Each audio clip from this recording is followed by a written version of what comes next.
petite bourgeoisie qui boit du champagne. C'est pour tous les quotas français que je parle plus anglais. I'm not crazy, I'm just fond of you and all the piles of money that goes next to you. C'est pour la petite bourgeoisie qui flâne à Hawaï, qui se fait des bulles diamants à la coupe de champagne. I'm not crazy, I'm just fond of you and all the piles of money that goes next to you. Just recording a track for all the bitches out there, shaking their ass like they just don't care, like they just don't care.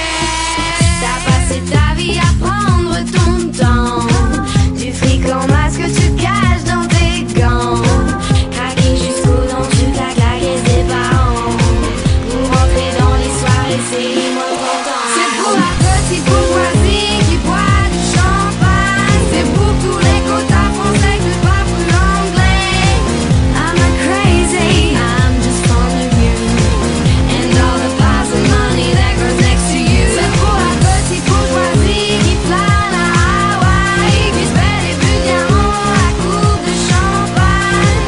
I'm not crazy, I'm just fond of you and all the piles of money that goes next to you. I'm a bitch, I'm a bitch, I'm a bitch. Je crois que les histoires d'amour, c'est comme les voyages en train.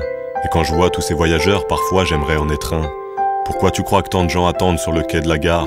Pourquoi tu crois qu'on flippe autant d'arriver en retard? Les trains démarrent souvent au moment où on s'y attend le moins. Et l'histoire d'amour t'emporte sous l'œil impuissant des témoins. Les témoins, c'est tes potes qui te disent au revoir sur le quai. Ils regardent le train s'éloigner avec un sourire inquiet. Toi aussi tu leur fais signe et t'imagines leurs commentaires. Certains pensent que tu te plantes et que t'as pas les pieds sur terre. Chacun y va de son pronostic sur la durée du voyage. Pour la plupart, le train va dérailler dès le premier orage. Le grand amour change forcément ton comportement. Dès le premier jour, faut bien choisir ton compartiment.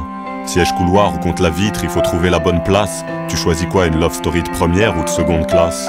Dans les premiers kilomètres, tu n'as Dieu que pour son visage. Tu calcules pas derrière la fenêtre le défilé des paysages. Tu te sens vivant, tu te sens léger et tu ne vois pas passer l'heure. T'es tellement bien que t'as presque envie d'embrasser le contrôleur. Mais la magie ne dure qu'un temps et ton histoire bat de l'aile. Toi tu dis que tu n'y es pour rien et que c'est sa faute à elle. Le ronronnement du train te saoule et chaque virage t'écœure. Faut que tu te lèves, que tu marches, tu vas te dégourdir le cœur. Et le train ralentit, c'est déjà la fin de ton histoire. En plus t'es comme un con, tes potes sont restés à l'autre gare. Tu dis au revoir à celle que t'appelleras désormais ton ex. Dans son agenda sur ton nom, elle va passer un coup de Tipex. C'est vrai que les histoires d'amour, c'est comme les voyages en train. Et quand je vois tous ces voyageurs, parfois j'aimerais en être un. Pourquoi tu crois que tant de gens attendent sur le quai de la gare? Pourquoi tu crois qu'on flippe autant d'arriver en retard? Pour beaucoup, la vie se résume à essayer de monter dans le train, à connaître ce qu'est l'amour et se découvrir plein d'entrain. Pour beaucoup, l'objectif est d'arriver à la bonne heure, pour réussir son voyage et avoir accès au bonheur.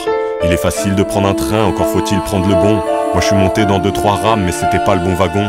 Car les trains sont capricieux et certains sont inaccessibles. Et je ne crois pas tout le temps qu'avec la SNCF c'est possible. Il y a ceux pour qui les trains sont toujours en grève, et leurs histoires d'amour n'existent que dans leurs rêves. Et il y a ceux qui foncent dans le premier train sans faire attention, mais forcément ils descendront déçus à la prochaine station. Il y a celles qui flippent de s'engager parce qu'elles sont trop émotives. Pour elles c'est trop risqué de s'accrocher à la locomotive.